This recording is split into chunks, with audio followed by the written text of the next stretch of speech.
আমরা পত্রপত্রিকাতে এবং সোশ্যাল মিডিয়াতে দেখেছি যে প্রচন্ড দাবদাহে বা খড়তাপে বা তাপ প্রবাহে পড়ছে পুরো বাংলাদেশে প্রচন্ড তাপমাত্রা বেড়ে যাওয়ার কারণে, প্রচন্ড গরমের কারণে মানুষের মধ্যে একটা নাভিশ্বাস পরিস্থিতি, হিট স্ট্রোক করে ফেলার মতো অবস্থা, অসুস্থ হয়ে যাওয়ার মতো অবস্থা।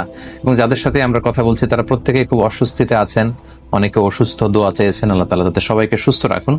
এবং আল্লাহ তাআলার কাছে আমরা কামনা করছি আল্লাহ তাআলা এই তাপ যেন কমিয়ে দেন। তাপমাত্রা বেড়ে যাওয়া, তাপমাত্রা কমে যাওয়া, এগুলো সবই ন্যাচারাল ফেনোমেনা, এটা পৃথিবীর স্বাভাবিক একটা নিয়ম।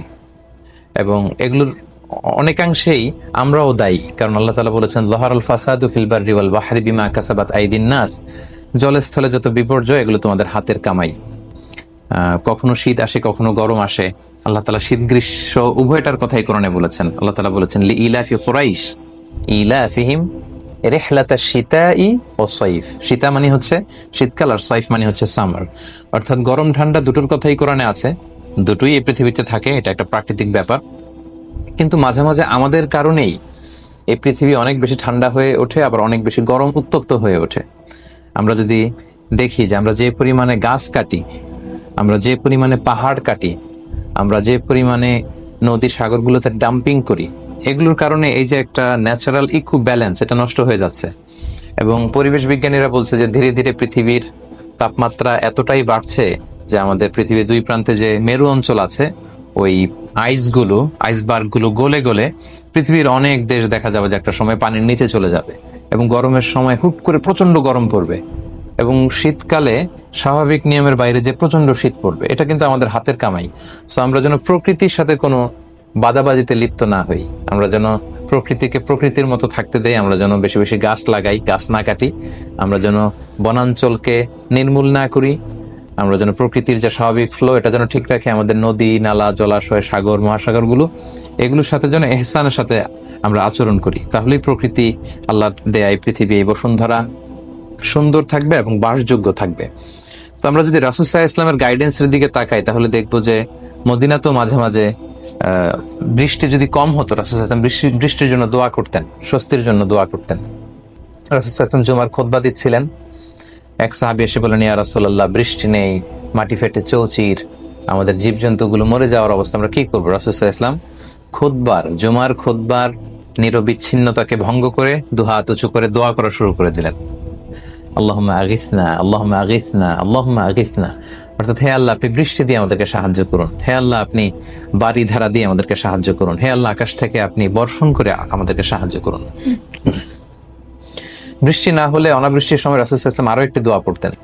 তিনি পড়তেন আল্লাহুম্মা আসকিনা গায়সান মুগীসান মারিআন মুরিআন নাফিআন গায়রা দার আজিলান গায়রা আজিল।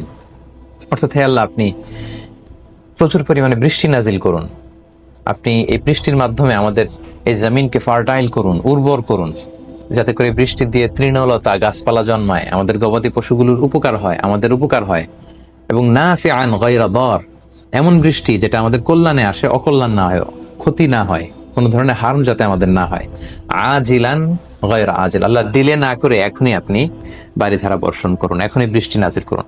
এভাবে চমৎকার দোয়া কিন্তু রাসূল সাল্লাল্লাহু আলাইহি ওয়াসাল্লাম করেছেন। এবং যখন বৃষ্টি নামতো, আল্লাহ রাসূল সাল্লাল্লাহু আলাইহি ওয়াসাল্লাম ইনদামা রাআল মাতারা ক্বাল, বৃষ্টি দেখলে তিনি পড়তেন আল্লাহুম্মা সায়্যিবান নাফিআ, হে আল্লাহ এই বৃষ্টিটা আমাদের জন্য কল্যাণকর করুন। কারণ কোন বৃষ্টি দিয়েও কিন্তু আল্লাহ তাআলা মানুষকে ধ্বংস করেছেন। নূহ আলাইহিস সালামের সময় শাস্তিটা ছিল কিন্তু বৃষ্টি, প্রচন্ড রেইনফলের মাধ্যমে ফ্লাড হয়েছে, শাস্তি ছিল এটা। তো আকাশে বিদ্যুৎ চমকালে রাসূল সাল্লাল্লাহু আলাইহি ওয়াসাল্লাম অস্থির হয়ে পড়তেন, ঘর থেকে বেরোতেন, আবার ঢুকতেন। আম্মা জান আয়েশা রাদিয়াল্লাহু তাআলা আনহা জিজ্ঞেস করতেন, ইয়া রাসূলুল্লাহ, আপনি এত বিচলিত কেন? রাসূল সাল্লাল্লাহু আলাইহি ওয়াসাল্লাম বলতেন যে আমি জানি না আকাশের এই মেঘমালা কি আমাদের জন্য কল্যাণকর বৃষ্টি আনবে, নাকি প্রচন্ড থান্ডার, বজ্রপাত, শিলাবৃষ্টি এবং অতিবৃষ্টি দিয়ে ফ্লাড হয়ে মদিনাটা শেষ হয়ে যাবে আমাদের পাপের কারণে।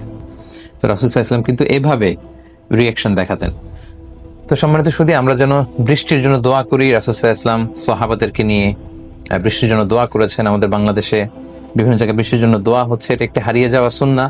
আমাদের উচিত সলাতুল ইস্তেসকা আদায় করা এবং আল্লাহর কাছে ফিরে আসা। বেসিক্যালি এই সলাতুল ইস্তেসকার মধ্য দিয়ে এটাই প্রমাণ করা হয় যে আল্লাহ, আমরা নিরুপায়, আমরা সবসময় তোমার দিকেই ফিরে আসি। আমরা পাপ থেকে, অন্যায় থেকে, অপরাধ থেকে আমরা রিয়েলাইজেশন করে আমরা ফিরে আসছি, প্রায়শ্চিত্ত করে আমরা ফিরে আসছি, আমরা অনুতপ্ত হয়ে তোমার থেকে ফিরে আসছি।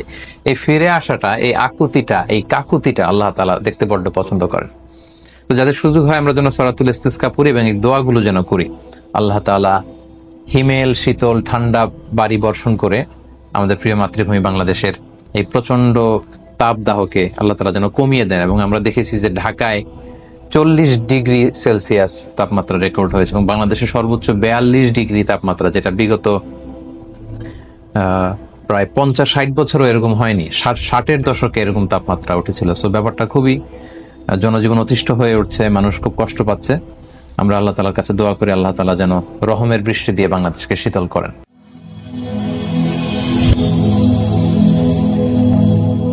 Rose TV 24.